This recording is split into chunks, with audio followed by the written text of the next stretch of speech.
శ్రీ శ్రవణం ఛానల్కి చిన్నారులందరికీ శ్రోతలందరికీ కూడాను మరొకసారి స్వాగతం. ఈరోజు మనం 29వ శ్లోకం చెప్పుకోబోతున్నాం. ముందుగా మనం సంస్కృత శ్లోకాన్ని వినిద్దాం. ఆ తర్వాత దాని ప్రతిపదార్థము, తర్వాత తాత్పర్యము, ఆ తర్వాత తెలుగు పద్యము వివరణకి వెళ్ళిపోదాం. ముందుగా సంస్కృత శ్లోకాన్ని వినిద్దాం. కిరీటం వైరించం పరిహరపుర कैटभभिदः कठोरे कोटीरे स्खलसि जहि जम्भारि मकुटम् प्रडम्ब्रेष्वेतेषु प्रसभमुपयातस्य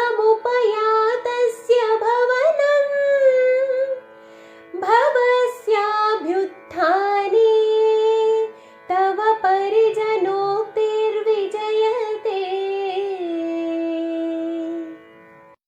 చక్కగా పాడి వినిపించింది హరిచంద్ర మనకి. ఇప్పుడు దీని ప్రతిపదార్థాన్ని విందాం. ఓ తల్లి, పురహ నీ ముందు, వైరించిం బ్రహ్మకు సంబంధించిన, కిరీటమును, పరిహర వదిలి దూరంగా నడు, కైటభభిద అంటే కైటభుడు అనే రాక్షసుని వధించినవాడు ఎవరు? విష్ణుమూర్తి. కఠోరే కఠినముగా ఉన్నటువంటి, కోటీరే కిరీటము అంచులందు, స్ఖలసి జార్తావేమో, జంభారీ మకుటం జంబుడు అనే రాక్షసుని సంహరించిన దేవేంద్రుడి యొక్క కిరీటమును, జహి వదిలి దూరంగా నడువు, జహి అంటున్నారు కదా. ఏతేషు బ్రహ్మాదులందరూ, ప్రణమేషు సత్సు మోకరిల్లుచుండగా, భవనం నీ మందిరానికి, ఉపయాతస్య వచ్చిన, భవస్య పరమేశ్వరునికి అంటే నీ పతియగు పరమేశ్వరుడికి, ప్రసభ వెంటనే, తవ అభ్యుత్థానే నీవు ఎదురు వెళ్ళే సమయమునందు, తవ నీ యొక్క పరిజనోక్తి అంటే పరిజనాభ్ర సూక్తి, నీ సేవకుల వచనాల్ని విజయతే సర్వోత్కర్షతోటి విరాజిల్లుతోంది అంటున్నారు. దీనికి తాత్పర్యం ఎలా వస్తుంది అంటే, అమ్మా భవానీ, నీ పతికి ఎదురుగా వెళ్ళి స్వాగతం పలికే తొందరలో దారిలో నీకు సాష్టాంగం చేస్తున్న బ్రహ్మ కిరీటం ఉంది చూసుకో. అలాగే కైటబుణ్ణి చంపిన విష్ణు ఉన్నాడు, అతని కిరీటం కఠోరంగా ఉంటుంది, జాగ్రత్తగా వెళ్ళు, జారిపోతావు, లేకపోతే ఇంద్రుడి మొకటం చూసుకుంటూ వెళ్ళు, అది దాటి వెళ్ళు అంటూ, దాన్ని దాటి వెళ్ళు అని నీ పరిజనం చేసే హెచ్చరికలు చాలా ఉత్తమంగా ఉన్నాయి తల్లి అంటున్నారు శంకర భగవత్పాదులు వారు. అంటే అక్కడ చెప్పకనే ఏం చెప్తున్నారు? ఈ హరిహర బ్రహ్మాది సేవిత ఆవిడ అంటూ మనకు చెప్తున్నారన్నమాట. క్రిందటి శ్లోకంలో మనం చెప్పుకున్నాం కదా, హరిహర బ్రహ్మాది సేవిత ఆవిడ అని. వాళ్ళందరూ కూడాను ఆవిడ సింహాసనం దగ్గరే ముకుళిత హస్తాలతో ఉంటారు అని చెప్పుకున్నాం.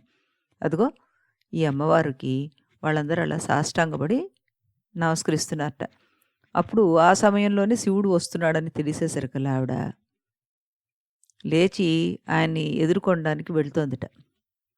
ఆ హడావిడిలో ఎక్కడైనా దెబ్బ తగుల్చుకుంటావేమో చూసుకో తల్లి అంటూ చెప్పకనే ఆవిడ యొక్క ఉన్నత స్థితిని చూపిస్తున్నారు శంకరుల వారు. ఇందులో అది కాకుండా మరొక విషయం కూడా ఉంది. మనం తెలుగు పద్యాన్ని విన్న తర్వాత అది చెప్పుకుందాం. ముందుగా తెలుగు పద్యం. కొలువును చేరవచ్చు శివుగూడగ నీ వెదురేగవేగా, నీ చెలులు విధాత మౌలి ఇది చేరకు దానిని జారవచ్చున్, ఆ శిలవల నుండు మాధవుని సీసకం, ఇంద్రుని మౌళి దాటు మంచలు సుగ తెల్ప నీకు తగున్, అంతటి వేల్పులు మ్రొక్కుచుండగా.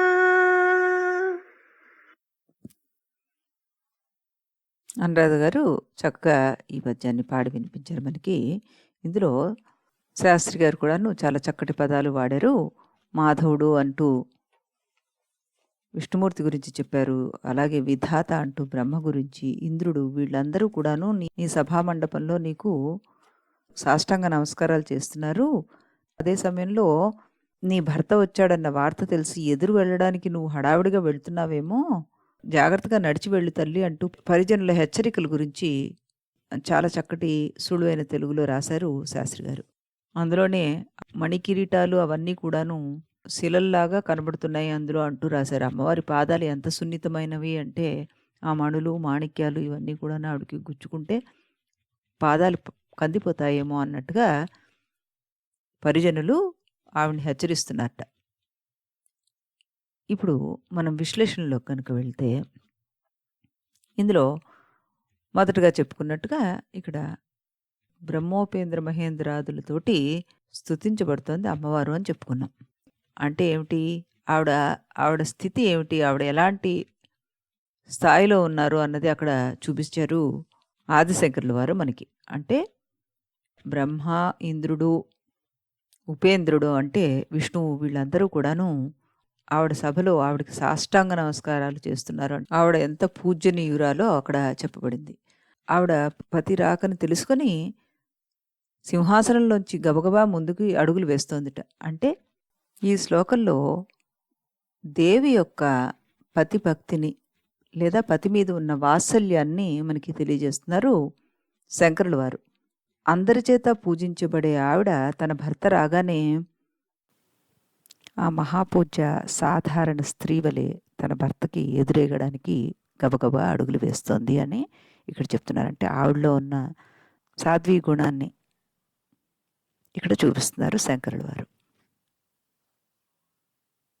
ఆ పతికి ఎదురేగి స్వాగతం పలకడానికి బయలుదేరిపోయింది ఆవిడ.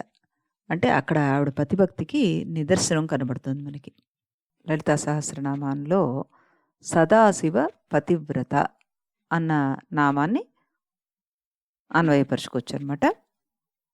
శివ ఏవ పతిరితి వ్రతం నియమ సదా సర్వకాలికో యస్యాహ శివస్య పత్నీత్వం శివవదేవ సదాతనం కాలత్రయాబాధ్యమితి యావత్ ఇతరేతు పదార్థాః కల్పితాః తేషు ధర్మత్వమపి దృశ్యత్వా విశేషాత్ కల్పితమేవ శక్తౌ తు ధర్మత్వమాత్రం కల్పితం నతు శక్తిరపి కల్పిత అత ఏవ స బ్రహ్మకోటిరితి భావః సదాశివపతివ్రతేతి వా అంటూ ఇక్కడ చెప్పబడింది అనమాట.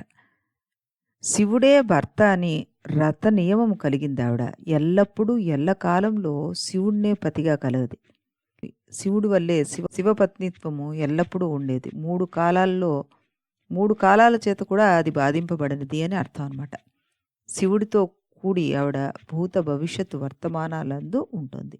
ఇతరమైన పదార్థాలన్నీ కల్పితాలే. శక్తి యందు ధర్మత్వం మాత్రం కల్పితం, శక్తి కల్పితం కాదు. అందువల్లనే దేవి బ్రహ్మకోటి అవుతుంది, లేక సదాశివుని యొక్క పతివ్రత అనే అర్థం వస్తుంది. ఆమె బ్రహ్మ లేక బ్రహ్మకు సంబంధించిన భావము అనే అర్థం ఇక్కడ మనం తీసుకోవచ్చు.